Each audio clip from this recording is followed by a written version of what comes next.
오늘 우리에게 주신 하나님의 말씀은 이사야 55장 1절에서 5절 말씀입니다. 순종하는 삶의 유익이라는 제목으로 하나님 말씀 증거할 때에 하나님의 음성으로 들으시기 바랍니다. 사랑하는 성도 여러분, 한 주간 평안하셨습니까? 우리가 서로에게 평안을 구할 수 있는 이런 현실이 때로는 서글프게 느껴집니다. 특히 가족 가운데 환자가 있는 그런 가족들에게는 올해가 참으로 힘들고 또 버거운 그런 날들의 연속이 되지 않을까 염려가 됩니다. 그러나 우리의 모든 삶을 주관하시는 하나님께 온전히 우리의 모든 것을 의지하고 맡기게 된다면 위로의 하나님, 긍휼의 하나님, 자비의 하나님께서 우리의 삶을 견인해 주실 줄 믿습니다. 여러분이 이 폭염이 장렬한 이 여름을 이제 빠져나가는 이 시점에, 그리고 아침 저녁으로는 그래도 다소 시원한 바람으로 우리의 생각과 마음이 위로를 얻는 이 9월에 하나님 앞에 경배와 찬양과 그리고 또 진실한 예배자로 이 자리에 서게 됨을 하나님께 감사드립니다. 예배의 자리에 나오신 사랑하는 모든 성도 여러분에게 하나님의 은혜와 평강이 함께하기를 소망합니다. 여러분, 성경은 모두 몇 권으로 되어 있습니까? 66권으로 되어 있습니다. 그 중에서도요, 성경 가운데 이사야서는 66장으로 되어 있습니다. 성경은 구약과 신약으로 나눠 있는데요. 구약은 몇 권입니까? 39권입니다. 신약은 몇 권입니까? 27권입니다.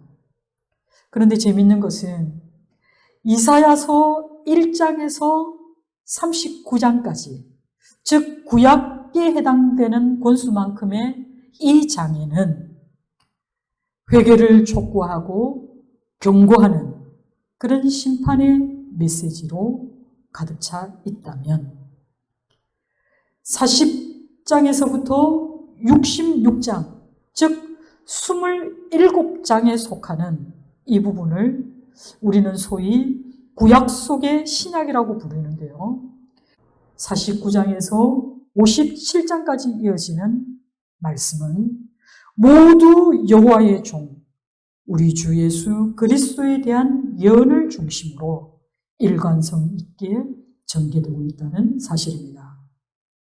하나님께서 구속자요, 대속자인 메시아를 통해서 택한 백성의 구원을 위한 그 구원 사역을 이루어 가실 것을 예언하고 있습니다.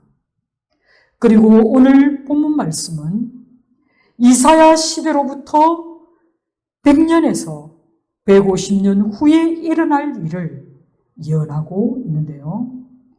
하나님의 백성 이스라엘이 이제 바벨론에게 포로로 끌려가서 그곳에서 살게 되고, 그리고 그들이 귀환하게 될 것을 배경으로 하고 있는 동시에 택한 백성에 대한 하나님의 구원 사역과 그리고 장차 도래해야 할 메시아 왕국의 영광을 주요 내용으로 담고 있습니다. 그리고 이와 같은 사실은 우리 주님이 오시기 700년 전에 이미 예언되었다는 것이 참으로 놀라운 일이 아닐 수 없습니다. 우리 하나님께서 말씀하시고 그리고 선지자들이 선포한 그 말씀 가운데 이루어지지 않은 것은 하나도 없습니다. 그렇다면 성경이 기록하고 있는 장차 있을 미래에 대한 이야기도 우리는 반드시 이루어질 줄 믿습니다. 특별히 성경 가운데에서 오늘 우리가 읽은 이사야 55장은 위대하신 우리 하나님께서 세계 만민에게 베푸실 천국에 예비된 그 구원 잔치에로 우리를 부르시는 그 초청장입니다. 그가 누구이든, 그가 어떤 인종의 사람이든, 어떤 언어를 구사하는 사람이든 누구든지 하나님의 초청에 반응하여 그 잔치에 나온다면 그들에게 베풀어 주실 그 놀라운 하나님의 은혜를 너희가 기억하고 그의 부름에 응답하라는 것이 선지자의 메시지입니다. 이사야 55장은 크게 세 부분으로 나눠볼 수 있는데요. 55장 1절에서 5절은 우리 주께서 값없이 베풀어 주시는 그 은혜의 초청이 영원한 언약의 바탕을 두고 있기 때문에 이 언약은 영원하고 그 효력은 무궁하다라는 말씀을 담고 있습니다. 그리고 6절에서 7절에는 이 초청받은 자들을 향해서 회개와 결단을 촉구하는 동시에 우리 하나님의 용서하심에 대해 기록하고 있습니다. 그리고 마지막 8절에서 13절의 말씀은 초청에 응하는 자들에게 하나님의 사함의 은총과 그리고 구원 약속이 성취될 것에 대한 그 확신을 주된 내용으로 담고 있다는 사실입니다. 사랑하는 성도 여러분, 오늘 선지자는 자신이 대언하고자 하는 이 말씀이 얼마나 긴박하고 중요한가를 강조하기 위해서 1절에서만 무려 5차례에 걸쳐서 명령어를 사용하고 있습니다. 그런데 이것은 경고나 잘못에 대한 비난이 아니라 오히려 위로와 격려의 그 초점을 맞추고 있습니다. 세상의 모든 목마른 자들, 그들은 내게로 와서 값없이 생수와 포도주와 젖을 사라고 말씀하고 있는 것입니다. 여러분, 세상에 어떻게 대가를 치르지 않고 물건을 살 수 있습니까? 그것이 우리가 사는 세상에 가능한 일입니까? 그러나 누구든지 값없이 살 수 있다라는 이 역설적인 외침이 바로 선지자가 강조하고자 하는 핵심 포인트인 것입니다. 세상에서 가장 값진 것이 아무런 대가를 치르지 않고도 주어진다는 이것이 바로 하나님 나라의 복음입니다. 구원의 은총을 맛보지 못한 목마른 자들에게 물로 나오라고 말씀합니다. 여기에서 말하는 이 물은 바로 구원이요 영생입니다. 여러분, 모든 동식물이 생명을 유지하기 위해서 가장 필요한 것은 바로 물입니다. 우리 인간 생활에 있어서도 없어서는 안 될 귀한 것이 바로 물입니다. 특히 연평균 강우량이 600mm 정도밖에 되지 않는 그 척박한 팔레스타인 지역의 사람들에게 있어서 이 물은 너무나 귀한 신의 선물입니다.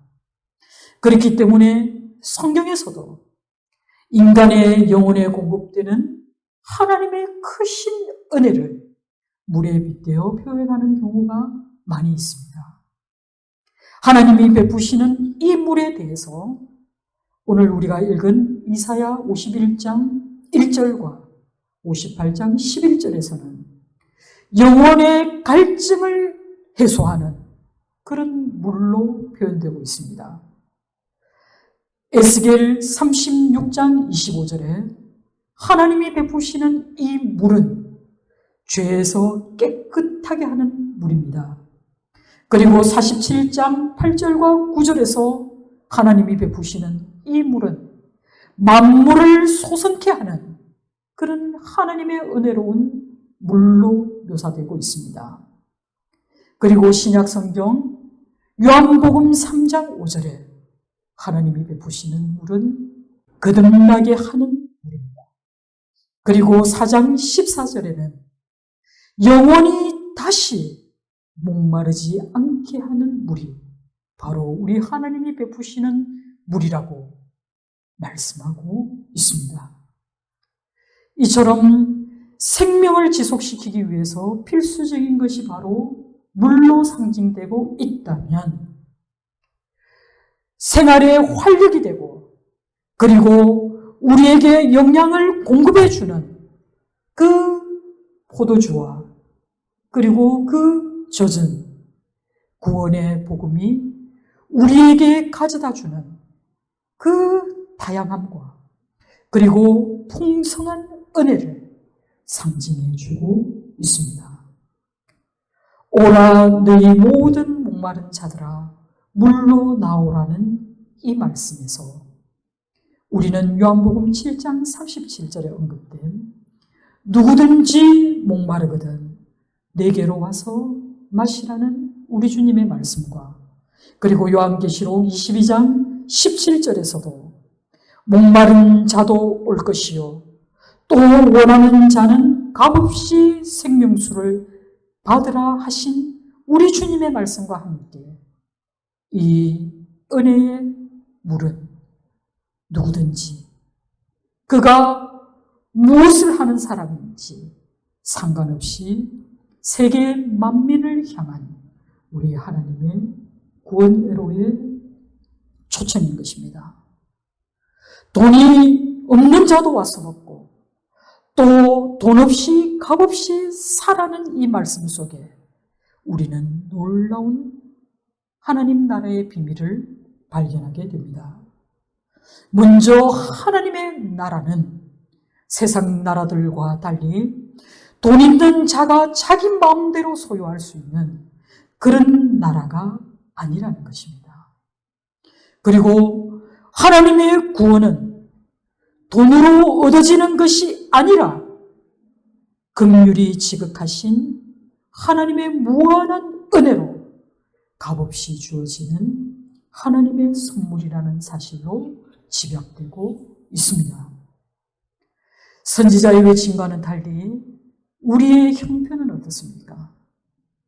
지금 선지자가 지적하고 있는 것처럼 양식이 아닌 것을 위하여 우리가 어떤 대가를 지불하고 있지는 않습니다. 배부르게 하지 못할 것을 위하여 우리가 오늘도 여전히 수고의 땀을 흘리고 있지는 않습니까? 여러분, 양식은 살리는 것입니다. 그리고 양식은 풍성하게 하는 것입니다.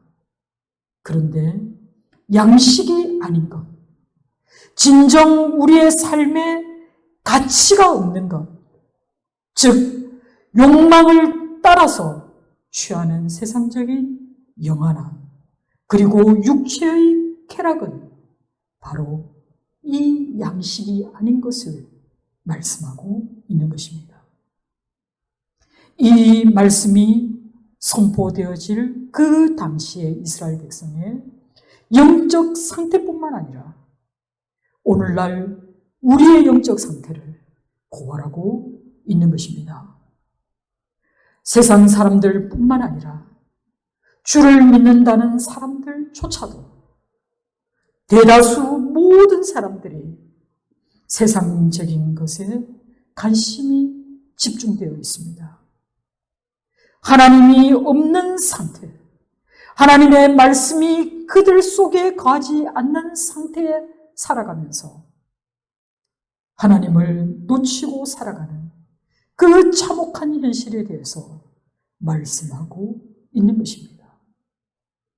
우리의 관심은 전토에 전토를 더하고 가옥에 가옥을 더하는 등의 이런 재물을 축적하는 일에 모든 관심을 집중시키고 있을 뿐만 아니라 썩어질 짐승의 형상을 한 우상을 숭배하는 데에 모든 열정을 쏟아내고 있으니 이것은 얼마나 통탄할 일이고 우리가 얼마나 많은 세월들을 이 헛된 것들을 추구하며 살아가는 데 낭비하고 있는 것입니까? 시편 127편 1절에서 2절 상반절에 여호와께서 집을 세우지 아니하시며 세우는 자의 수고가 헛되며 여호와께서 성을 지키지 아니하시니 파수꾼이 깨어있음이 헛되도다. 너희가 일찍이 일어나고 늦게 누우며 수고의 떡을 먹음이 헛되게 될 뿐이라고 말씀하고 있음을 기억하시기 바랍니다. 왜냐하면 전도서에서 말씀하신 것처럼 하나님 없이 사람이 해 아래에서 하는 모든 수고는 헛되기 때문에 그렇습니다. 사랑하는 성도 여러분, 진정한 생명을 얻고 유지하는 데 전혀 도움이 되지 않는 이런 무익한 것 때문에 오늘도 수고하고 또 대가를 지불하고 있는 이 모습이 얼마나 처량한 우리의 현실인지 여러분이 인식해야 합니다. 오늘 우리는 진정한 생명을 얻기 위해 과연 줄이고 목마른 자인지 우리를 되돌아 보아야 합니다. 마태복음 5장 6절에 우리 주님은 말씀하셨습니다. 의에 줄이고 목마른 자는 복이 있다고 말씀하였습니다. 그리고 그들이 배부를 것이다 라고 말씀해 주셨습니다. 아무리 먹어도 배부르게 하지 못하는 것은 지극히 현세적인 그런 세상의 욕망이나 우리 인생의 정욕입니다. 이것은 양식이 아니기 때문에 그것은 아무리 먹어도 우리의 배를 불리지 못합니다. 그리고 이와 같은 세상의 욕망들은 먹으면 먹을수록 더 허기에 빠질 뿐 결코 배고픔을 그 만족을 가져다 주지 못합니다. 그럼에도 불구하고 본문 2절 하반절에 선지자는 자신의 권면을 따른다면 우리의 인생에 필요한 모든 것을 충족하게 되리라 말씀하고 있습니다. 들으라, 그리고 먹으리라, 그리고 즐거울 것이다 라고 선포하고 있습니다.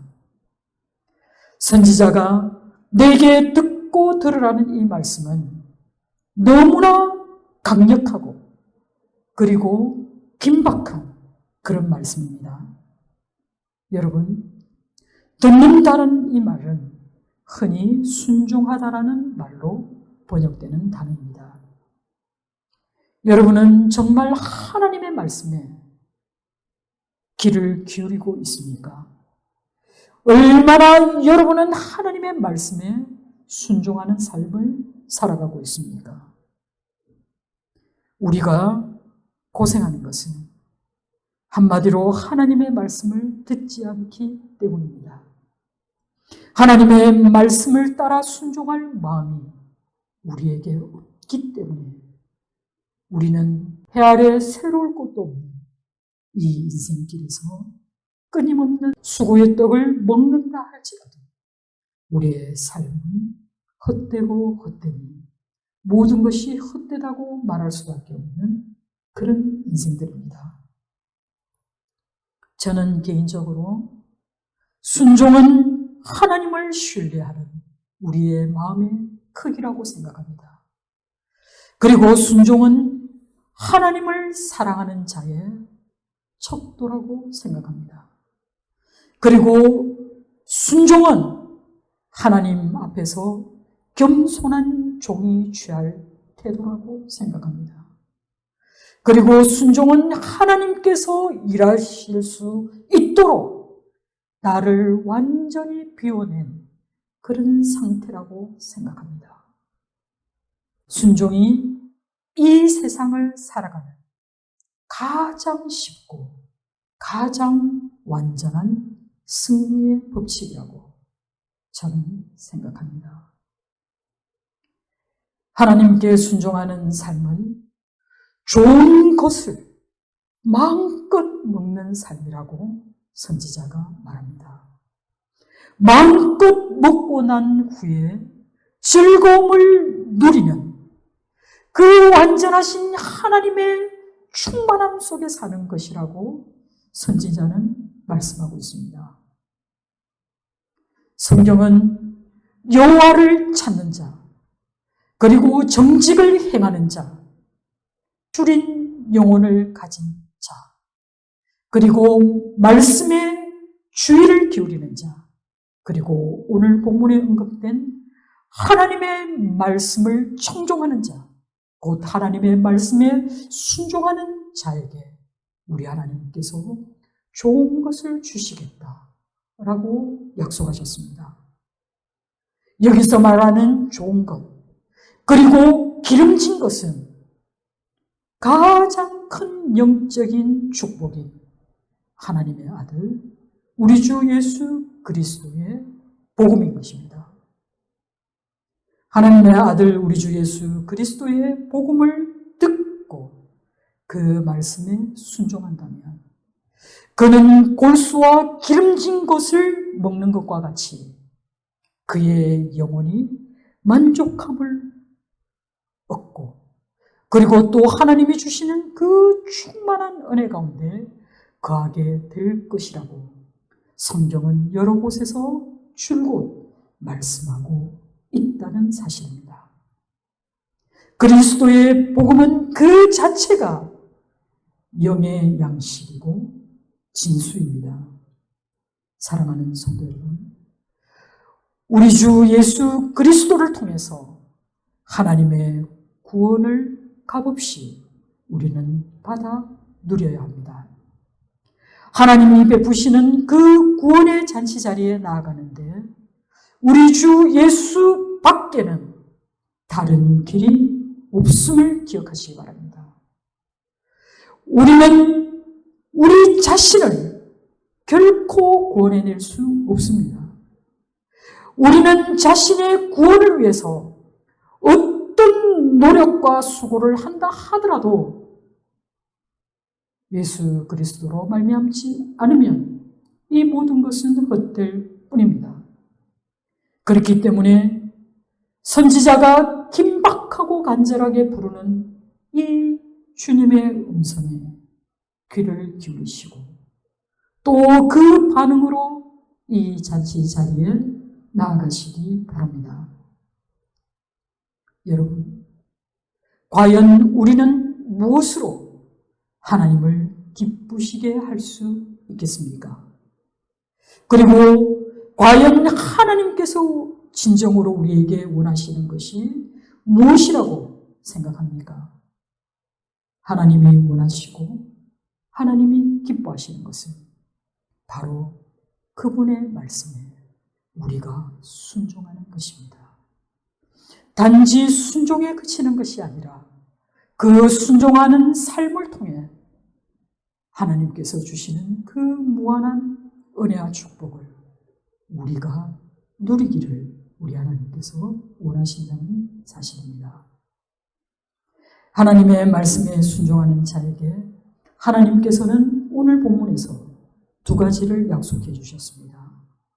그 하나는 너희의 영혼이 살 것이다 라고 말씀하셨고, 또 두 번째는 내가 너희와 영원한 언약을 맺을 것이다 라고 말씀해 주셨습니다. 내게로 와서 들으라. 그리하면 너희의 영혼이 살리라는 하나님의 이 첫 번째 약속은 구원은 복음을 듣고 그리고 순종함으로써 이루어지기 때문에 이 구원은 육의 양식이 아니라 하나님이 주시는 그 영의 양식으로 너희가 영원히 살게 될 것이다 라는 것을 약속해 주신 것입니다. 그리고 두 번째 약속은, 이 약속은 영원한 언약, 곧 다윗에게 허락한 확실한 은혜라는 말씀으로 덧붙여 이 약속을 더욱 공고히 하셨습니다. 하나님께서는 일찍이 모세를 통해서 이스라엘과 약속하였습니다. 이때 하나님께서 이스라엘 백성과 맺은 약속은 서로가 서로의 의무를 지켜야 하는, 그럴 때 나는 너희의 하나님이 되고 너희는 내 백성이 되리라는 그런 쌍무계약의 언약이었다면,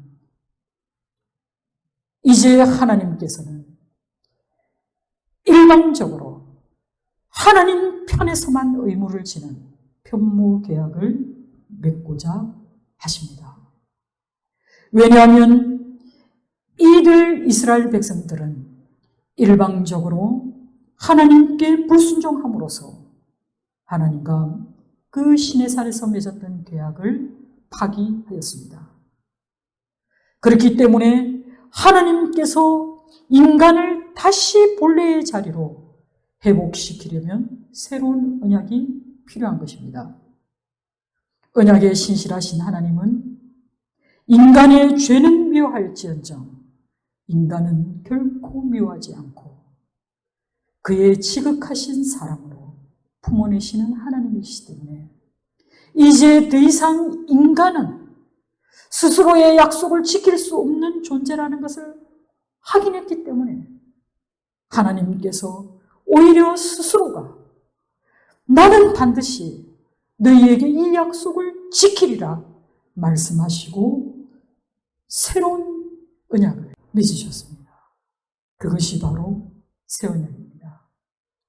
이 언약은 단순한 계약 차원의 약속이 아닙니다. 이 언약은 하나님께서 그 옛날에 다윗과 맺었던 것과 같은 성향의 언약을 염두에 두시고 그 다윗의 언약을 재확인하신 그런 새 언약입니다.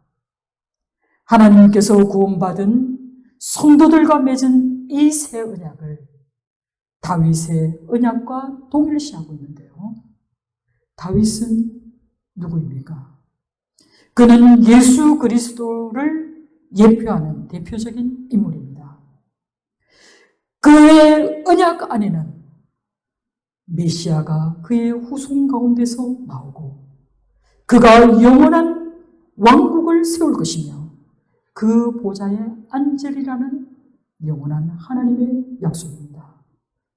그리고 성도들로 예표되어지는 이스라엘에게 하나님께서 평강과 그리고 행복을 줄 것을 염두에 두신 그런 약속입니다. 하나님께서 다시 맺으신 이 언약은 다윗의 궁극적인 그 언약의 성취이고 그리고 완성입니다. 이 영원하신 새 언약의 특징은 첫째, 다른 어떤 계약과는 달리 하나님께서 일방적으로 체결하신 그런 약속이기 때문에 이것은 하나님의 지극히 긍휼히 여기시는 그 마음의 근거를 두고 있습니다. 두 번째로는 이 영원하신 새 언약은 너무나 한결같아서 변하지 않고 우리 하나님이 약속하셨기 때문에 결코 파기되지 않습니다. 인간은 비록 이 언약을 어길지라도 우리 하나님께서는 스스로 이 언약을 영원히 붙들고 계실 것이라는 그 말씀입니다.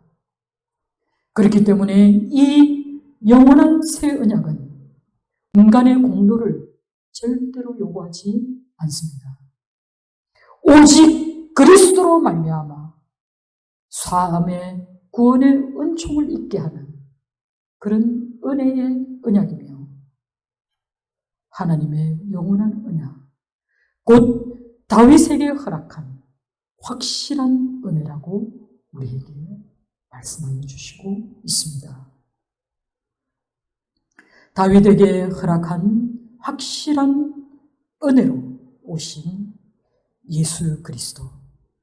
그는 다윗 왕가의 실체이면서 또한 완성자입니다. 그는 하나님의 구원을 위해서 세상 모든 사람들의 증거가 되십니다.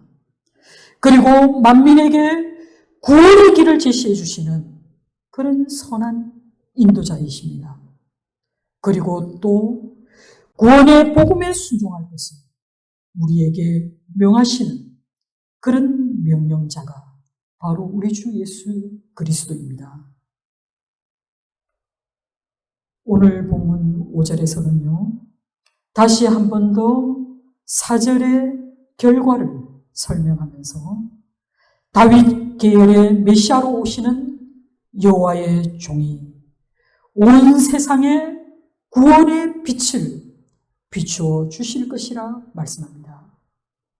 하나님께서 예수 그리스도를 구원의 통로로 세우시고 세상 모든 나라를 부르시고 또 세상 모든 사람들이 예수께로 몰려올 것을 예고해 주셨습니다. 이 예언은 성취되었고 또 성취되어져 갈 것입니다. 예수 그리스도의 초림 사역 이후 오늘날까지 이 예언은 진행 중입니다. 그리고 미래 세대에 우리 주님이 재림하실 때에 이 모든 것이 완성되어져 갈 것입니다. 그리고 하나님께서 이스라엘에게 힘과 영예가 되어주실 뿐만 아니라 하나님 자신이 영화로운 이스라엘 백성들의 면류관이 되셔서 온 세계 열방 가운데 자랑이 넘치게 하실 것입니다. 스바냐 3장 17절에서는 하나님은 자기 백성을 영화롭게 하시면서 또한 그들을 자랑하기를 원하시는 그런 분이시다 라고 말씀하고 있습니다. 사랑하는 성도 여러분, 우리가 다 읽지는 않았지만 우리는 이사야 55장을 통해서 주목해야 할 것이 있습니다. 하나님의 구원 초청은 이스라엘 백성들에게만 국한되는 것이 아니라 세계 모든 사람들에게 열려 있다는 것입니다.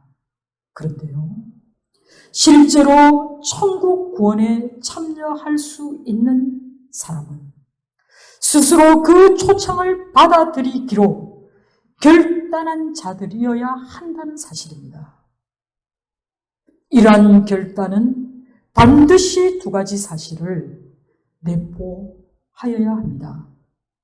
첫째는 다윗을 통해 주신 영원한 새 언약, 곧 우리 주 예수 그리스도의 구속의 복음을 듣고 그 복음을 받아들이며 그것을 믿어야 한다는 것이 3절에서 5절의 말씀입니다. 이 믿음을 가진 자만이 하나님 앞에서 의롭다 함을 얻고 천국 구원 잔치에 참여할 자격이 부여됩니다. 그리고 7절에 말씀하신 것처럼 하나님의 용서하심을 확신하고 그 앞에 나아가 회개하라고 말씀합니다. 오직 회개로 말미암아 우리는 성령의 거듭나게 하심을 입을 수 있습니다. 오늘도 이 순간까지 우리 주님은 우리에게 말씀합니다. 수고하고 무거운 짐진 자들아, 다 내게로 오라. 내가 너희를 쉬게 하리라 말씀하시며 우리를 암탉이 그 새끼를 품은 같이 우리를 품으시기 원하십니다. 이것이 우리 주님의 위대한 초청입니다.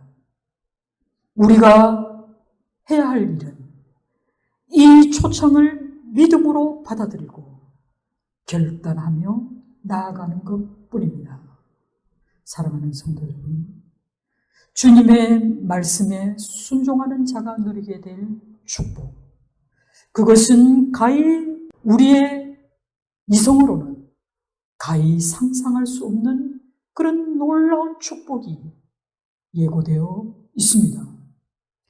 이 축복은 순종하는 자에게 거저 주시는 우리 하나님의 은혜인 것이 더욱 놀라운 사실입니다.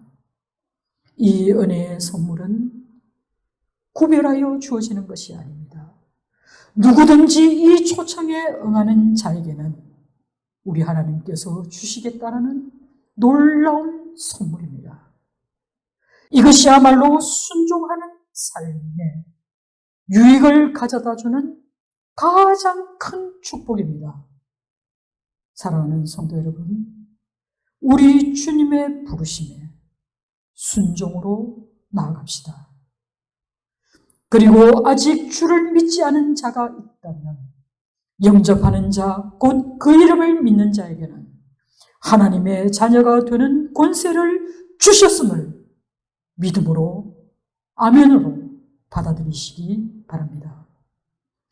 순종으로 나아가는 자의 삶의 유익은 바로 수고 가운데, 고통 가운데, 고난 가운데에서도 승리하는 법칙을 아는 자들이라는 것입니다. 그런 승리의 삶을 살아가기 위해 우리는 하나님의 말씀을 듣고 그 말씀에 순종하는 그 자리에까지 나아가는 그 삶을 경주해가는 저와 여러분 되기를 주님의 이름으로 소망합니다. 기도하겠습니다.